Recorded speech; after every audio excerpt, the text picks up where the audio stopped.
தோழர் லா சா பாவின் பாறையில் பூத்த தும்பையுடன் ஒரு பரவச பயணம்.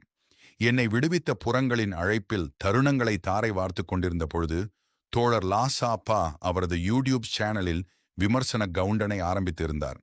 அவர் புள்ளி வைத்தாலே அதை கமாவாக்கி அதகலப்படுத்துகின்ற சிறுவன் நான்.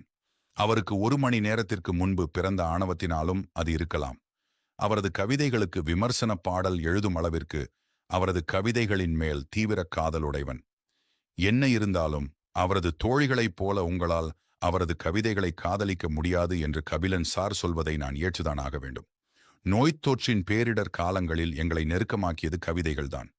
மேலும் அந்யோன்யமாக்கியதும் இந்த கவிதைகள்தான். ஆனால் வாசிக்க முடியாமல் என் சூழ்நிலை அமைந்தது எனக்கு அசௌகரியத்தை கொடுத்தது. என் மனம் படிப்பதற்கு பாலை நிலம் போல அனல் கூடி வறண்டு போனது. சூழல் படிப்பதற்கு இத்தனை கடினத்தன்மையாக மாறும் என்பது தெரிந்திருந்தாலும் தோழரின் புஸ்தகம் வெளியான நேரம் என்பதால் கொஞ்சம் துணுக்குற்றேன். இதுபோல மனம் பாறையாகிய தருணத்தில் நம்பிக்கையை பூக்க வைத்தது தோழரின் இந்த புத்தகம். இந்த கவிதைகள் அவருக்குள் ஆக்கமாகி வெளியான பொழுது சுட சுட சுவைத்து இருந்தாலும் நிதானமாக அசை போடுவதில் அதன் சுவைகள் கூடுவதை மறுக்க முடியாது. மகளுக்கான கவிதையாக இருந்தாலும் மனைவிக்கான கவிதையாக இருந்தாலும் அதில் அவரின் இயற்கை நேசிப்பின் ஏதோ ஒரு பாங்கு இருந்து கொண்டே இருக்கும்.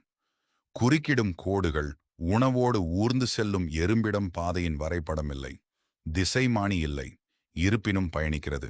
செல்லும் பாதையில் பெயரிடப்படாத கோடுகள் குறுக்கே தடையாக நிற்கின்றன.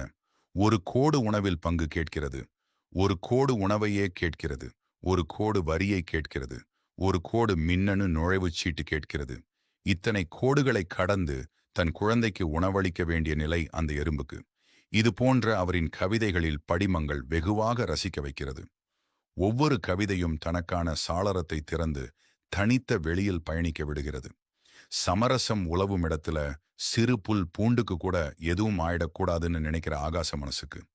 அந்த மனசு நேசிக்கிற இந்த பிரபஞ்சத்துக்கும் என் கவிதைகளை சமர்ப்பிக்கிறேன் என்று ஒரு கவிதையில் சொல்லியிருப்பார். வாடிய பயிரை கண்டபோது வாடிய வள்ளலாரின் தன்மையில் உள்ளம் அமையும் கவிஞர்கள் அரிதாகத்தான் இருப்பார்கள். அந்த வகையில் இயற்கையை நேசிக்கும் இந்த பேரனின் கவிதைகளை நாம் வாசிக்கும் போது நமக்குள் நம்பிக்கை பூப்பதை மறுப்பதற்கில்லை. அவரின் ஒவ்வொரு தருணமும் உங்களின் குருவின் ஆலோசனைகளில் சிறப்பதாக சொல்வீர்கள். அவரின் ஆசீர்வாதங்களில் அநேக கவிதைகள் உங்களுக்குள் பூத்து எங்களுக்கு புஸ்தகங்களாக கிடைக்கட்டும். வாழ்த்துகள். வாழிய நலம் சூழ. நன்றி தோழர். பேரன்புடன் ரவி. அல்லது 14 ஆகஸ்ட் 2026 காலை 7:48 புத்தகம் பெறுவதற்கான தொடர்பு எண் 8825432606.